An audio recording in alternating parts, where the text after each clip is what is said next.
Hey everyone, it's Jessica Michaels here with the Cherry on Top Crafts. Today for Technique Tuesday, we are featuring ribbons, lace, and twine, and I am making a 12 by 12 scrapbook layout today. I've started with a background paper from this Crate Paper pad. It's called Holly Jolly Holiday, and I believe it is still in stock in the shop, and it's actually included in a pretty nice bundle for the Black Friday deals as well. So if that's still going on, I will link that in my gallery post on the Cherry on Top website for you, so you have all the links for everything that I've used and you can grab all of these goodies. So I started with that background paper. I decided to pull out some dies from my stash here. These ones are no longer in stock, so I am very sorry, but I am using a couple different dies. One is this scallop fringe border. I love to use this whenever I'm incorporating little borders or little strips of papers, or just trying to get something kind of like lace, which is kind of the theme today. So I thought this would be a good way to make a really lacy and kind of trim-worthy border pieces to create a Christmas tree design. So that's what I'm doing here. I'm just going to take a bunch of these pattern papers from this pattern paper pad and just cut a whole bunch of strips. I cut some regular strips, just regular paper strips, and then I cut some from those various border dies and my manual die cutting machine, and then I'm just cutting them apart and then gluing these little pieces down, just kind of staggering them as I go. And as usual, I am also distressing the edges. That's kind of my typical thing. I always love to distress everything, so I'm just roughing up the edges a little bit, and then you'll see me kind of puff up the edges on these little fringe borders as well.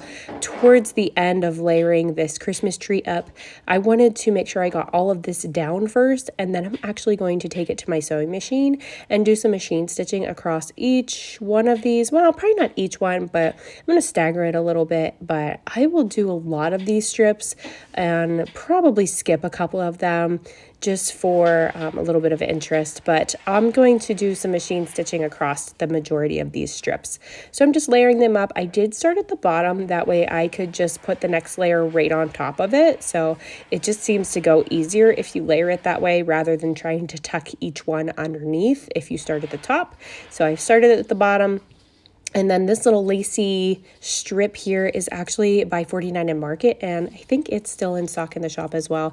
It is a really cute little trim pack. You get 3 different sizes in it, and it comes in that black, and then you can also get the white set, and you get those 3 different size trims. I have the black here, which I've used as part of my Christmas tree layering, and then I'm just adding a layer of paper strips, which I've cut apart and distressed, and then some more of these little scallop borders. Some are the fringe ones, and then some are another set of border dies that I have by Spellbinders, and I'm just kind of cutting them and trimming them down, making this smaller as I go towards the top. Now, if you wanted to create one of these little Christmas trees, you could actually use all ribbons and twine, but I was trying to stick with things that were mostly in stock in the shop for you. So you could grab these items if you wanted, and you could recreate this if you wanted to do so. I'm just using things that I have in my stash here that are still in stock in the shop. That way you can see kind of different ways that you can incorporate little ribbons and trims and all the twiny bits into something like this to create a shape or a focal point for a scrapbook page or a travel notebook or any type of little album like that. You can definitely recreate this out of various elements. That border that I just stuck down was actually from the sticker sheet from Baking Spirits Bright. It's a collection by Echo Park, and that is at the bottom portion of the sticker sheet. And then this little bit here is actually one that I pulled out of the Tim Holtz Christmas sticker book, and it has those cute little borders that you see at the top portion of my frame right now, and it just says Merry Christmas, something about Christmas there, and I just thought it would be so sweet to just cut it apart and kind of piece it back together to use just like another little ribbon. And then I have some laser cuts hats here from the Evergreen Season collection by 49 and Market. So as you can see, I'm using a lot of different collections today, but they all have basically the same colors, those Christmas colors, and the same theme going on. So they all really work well together on this, and it kind of brings it all together in the end, and they just really coordinate nicely. So I love creating my own kit today, seeing what I already have here and what I could use on this layout to just make some trims and little ribbons from stuff that I already have. So this is some muslin twine, or well, it's like muslin mummy wrap, I think it's called, and you can find that in the shop as well. I actually got it around Halloween time, and I just love this stuff. It's kind of like my cheesecloth, where I kind of layer that behind my elements. You guys have, if you watch my videos before on my channel, you've seen me use the cheesecloth on my beach layouts and things like that. Well, this is kind of similar. It's kind of like that see-through kind of meshy, it's called a muslin cloth or mummy cloth, but it's just really nice to work with. You can manipulate it and you can make it into that shape that I did there. I just kind of crinkled it and glued it down with some Nouveau Deluxe adhesive and just used it as one of my little ribbons, and it just worked out perfectly. I've got my photo here that I'm using today of my 3 kiddos on not quite Christmas. It was a little bit before Christmas, but my kids in December always wear Christmas shirts, and we try to do that as much as we possibly can. So this was one of the photos I took of them before school. So my baby girl had just woken up. She's not really dressed in Christmas attire, but my boys are and ready for school. But of course, she wanted in the photo too, and I was not going to tell her no if she wanted to be in the photo. So there's my 3 kiddos. I'm using that one today. And the trunk of my tree, I am just using this sticker book by that Echo Park collection, Baking Spirits Bright, to just layer a trunk at the bottom of my tree. So that's basically what that looks like. I did end up adding a little bit of Nouveau glue so that it stuck down a little bit better, because they were kind of peeling up a little bit. And here's my machine stitching. You can see I took it off camera and did my sewing across most of those border pieces, and then I'm just fluffing them up at the bottoms, just physically peeling them up off of the page just to give it a bit more dimension. So I've finished up my ribbons and lace portion of this. At this point, I'm just going to be adding embellishments. So I am just going to pop some music in here while I finish this one up. I'm just gluing down this acrylic piece. This is not from the Cherry on Top shop. This is from another company that I work with, and I am just kind of busting some of my acrylic stash, getting some of this used up. So I've used that one on here, and then I am just going to grab various elements from all of these Christmas collections and pop some embellishments onto my little Christmas tree.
So here is what the finished layout turned out to look like with all of that frilly little twine in there, all of my ribbons and trims that I created with border dies.